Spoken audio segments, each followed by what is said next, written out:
आज की कहानी है लालची सास। रेखा जी अभी अभी अपने पति मुकुल जी के लिए कॉफ़ी बनाकर किचन से निकली ही थी कि सामने से लता को आता देखकर उनका पाड़ा चढ़ गया। रेखा जी, जब सारा काम हमें ही करना है तो तुम्हारा क्या काम है यहाँ?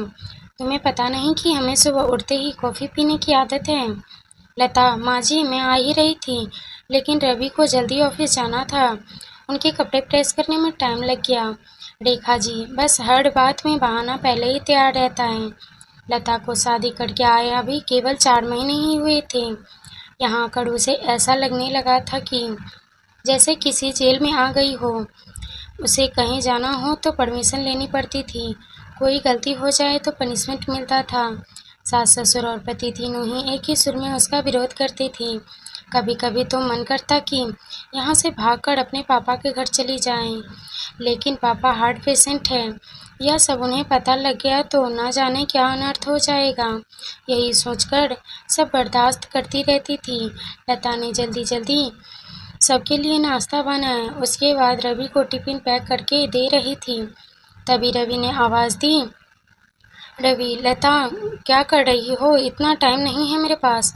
कार चला के नहीं जाना है? मेट्रो में कितना समय लगता है तुम्हें पता है? जरा सा लेट पहुंचो तो ऑफिस में सुनना पड़ता है। रवि की एक एक बात इस बात की ओर इशारा था कि उसके पिता ने कार नहीं दी थी, लेकिन वह अब सब सुन लेती है। पिता को कैसे बताएं कि जिन्हें आपने उसका जीवन साथी चुना था वह पैसे का लालची है। एक दिन शाम को रवि घर आया तो उसके अपने पापा से बात की। रवि, अब मुझसे नौकरी नहीं होती। वो आपके पुराने दोस्त शर्मा जी मोटर पार्ट बनाते हैं, मैं चाहता हूँ कि उसकी सप्लाई शुरू करूँ। पापा, लेकिन बेटा उसके लिए तो कम से कम 10 लाख रुपए चाहिए होंगे, कहाँ से आएंगे? रवि, वही सोच रहा हूँ। तभी लता चाय बनाकर लाती है। रवि, लता तुम अपने पापा से कुछ पैसे उधार ला सकती हो? लता का सब्र जवाब दे चुका था। रोज के तानों से दुखी होकर उसने जवाब दिया, लता, रवि मेरे पिता के भरोसे मत रहना। उन्होंने मेरी शादी करके अपना फर्ज पूरा कर दिया।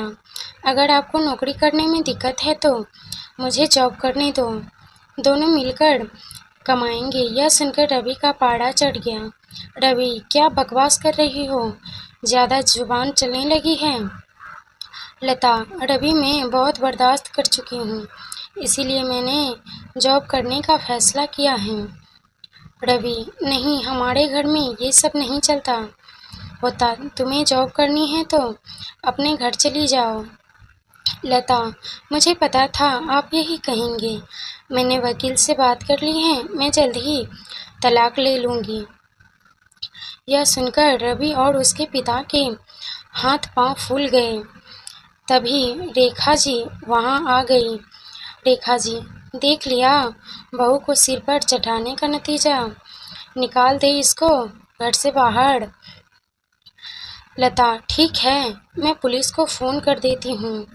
आप मेरा सारा सामान दहेज वापस कर दीजिए, साथ ही हर महीने अपने पति की कमाई का आधा हिस्सा मैं कोर्ट से ले लूँगी। इस मकान में भी मेरा हिस्सा है, आधा मकान मेरे नाम कर दीजिए। रेखा जी, सुनो, ये क्या कर रही हो? मुकुल जी, बेटी ऐसी बातें क्यों कर रही हैं? आज के बाद हम तुमसे कभी कुछ नहीं कहेंगे। तू अपने कमरे में जा। लता, नहीं पापा जी, बहुत बर्दाश्त कर चुकी हूँ मैं। अब मुझसे ये दिन भर के ताने बर्दाश्त नहीं होते। आप लोग इतने लालची होंगे ये मैंने कभी सपने में भी नहीं सोचा था। रेखा जी, इसके बाप को फ़ोन करके बताइए। इसके मुंह लगने से अच्छा है उससे डायरेक्ट बात करती हैं। लता, माँ जी मेरे पिता हार्ट पेशेंट हैं। अगर इस बात को सुनकर उन्हें कुछ हो गया तो इसके जिम्मेदार आप लोग होंगे। रवि, ये तुम्हें क्या हो गया? आज से पहले तो तुमने कभी ऐसी बात नहीं की। लता, मैं आज तक आपको और मम्मी पापा जी के हर ताने को बर्दाश्त करती रही, 20 लाख रुपए मेरे पापा ने शादी में खर्च किए, फिर भी आपको कार चाहिए, बिजनेस करने के लिए पैसा चाहिए। लता ने उसी समय अपना सामान पैक किया और घर छोड़ दिया। जाने से पहले उसने अपने सास ससुर और पति तीनों से कहा, लता, अगर मेरे पापा को आपने कुछ बताया तो मैं आप पे अरेस्ट करा दूंगी। तलाक का नोटिस आपको मिल जाएगा, चुपचाप साइन कर देना। लता वहां से निकलकर अपनी एक सहेली के फ्लैट में पहुंची। एक दिन पहले ने उसे हक के साथ अपना आत्मसम्मान बचाने के लिए समझाया था। लता, कोमल, मैं आ तो गई हूँ, लेकिन अब आगे क्या होगा? कोमल, चिंता मत कर, मैंने बात कर ली है, मेरे ऑफिस में जगह खाली है, कल से तू जॉब करेगी और मेरे साथ रहेगी। 1 महीने तक जॉब करने के बाद लता एक दिन अपने घर जाती है और पिताजी को सारी बात बताती है। उसकी बात सुनकर उसके पिता कहते हैं, पिता, बेटा, मुझे तूने क्यों नहीं बताया? लता, पापा, आपने मेरे लिए बहुत कुछ किया है, अब मैं आपको परेशान नहीं करना चाहती थी, इसीलिए।